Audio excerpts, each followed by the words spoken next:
Colombo Blumenthal பகுதியில் தேர்தல் பிரசார நடவடிக்கையில் ஈடுபட்டிருந்த ஐக்கிய தேசிய கட்சியின் கொழும்பு மாவட்ட வேட்பாளர் நிதியமைச்சர் ரவி கருணாநாயக்கவின் ஆதரவாளர்கள் சிலர் மீது மேற்கொள்ளப்பட்ட துப்பாக்கி பிரயோகத்தில் பெண்ணொருவர் உயிரிழந்துள்ளார். காயமடைந்த 13 பேரில் கவலைக்கிடமான நிலையில் உள்ள ஒருவர் அவசர சிகிச்சை பிரிவில் சிகிச்சை பெற்று வருவதாக தேசிய வைத்தியசாலையின் பணிப்பாளர் டாக்டர் அனில் ஜாசிங்க தெரிவித்துள்ளார். மேலும் ஒருவர் சத்திர சிகிச்சைகளுக்கு உட்படுத்தப்பட்டுள்ளதாகவும் அவர் தெரிவித்தார்.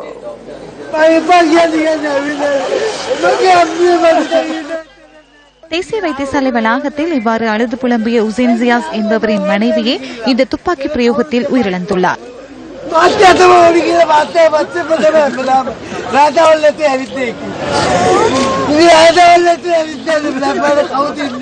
ரவி கருணாநாயக்கவின் ஆதரவாளர்கள் சிலர் ப்ளூமெண்டல் குடியிருப்பு தொகுதியிலிருந்து தேர்தல் பிரசார நடவடிக்கைகளில் ஈடுபட்ட வண்ணம் இன்று காலை சுகததாச விளையாட்டரங்கு அமைந்துள்ள பகுதிக்கு வந்துள்ளனர். புனித பெனடிக்ட் கல்லூரி மைதானத்திற்கு முன்பாக உள்ள வீதியில் வைத்து அடையாளம் தெரியாத சிலர் துப்பாக்கி பிரயோகம் மேற்கொண்டுள்ளனர். யார் இந்த துப்பாக்கி பிரயோகத்தை மேற்கொண்டார்கள் என்பதை கண்டறிவதற்கான விசாரணைகள் தொடர்ந்து முன்னெடுக்கப்பட்டு வருவதாக போலீஸ் ஊடக பேச்சாளர் கூறினார். கார் ஒன்று பின்னால் வந்தது. நான் அதனை அவதானிக்கவும் இல்லை. மோதியதன் பிறகே நான் காரை பார்த்தேன். அந்த இடத்தில் தான் எம்மை மறைத்தார்கள். அதன் பின்னர் காரை திருப்பி நிறுத்திவிட்டு துப்பாக்கிச்சூடு நடத்துவதை மாத்திரமே நான் கண்டேன். இதற்கு காரணம் ராஜபக்ச குழுவினரை, வேறொருவரும் இல்லை.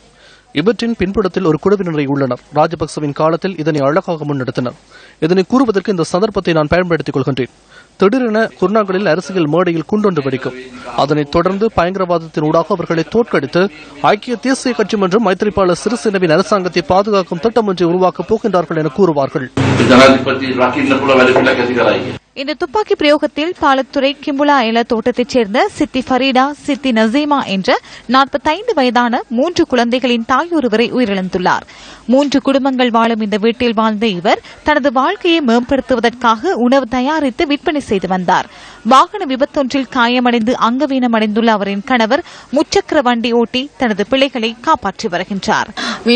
அவர் கூட்டத்திற்கு சென்றது தனக்கு வீடு ஒன்று கிடைக்கும் என்ற இதுவரையில் தமக்கு அன்பையும் பாதுகாப்பையும் வழங்கிய தாய் உயிரிழந்தமை தொடர்பில் இந்த பிள்ளைகள் அதிர்ச்சி அடைந்த நிலையில் காணப்படுகின்றனர். நாம் அண்ணனுக்கு கூறினோம் சென்று பார்த்துவிட்டு வருமாறு. அவர் சென்று பார்த்துவிட்டு வந்து கூறினார் அம்மா இறந்து விட்டதாக. தற்போது அம்மாவும் இல்லை, யாரும் இல்லை.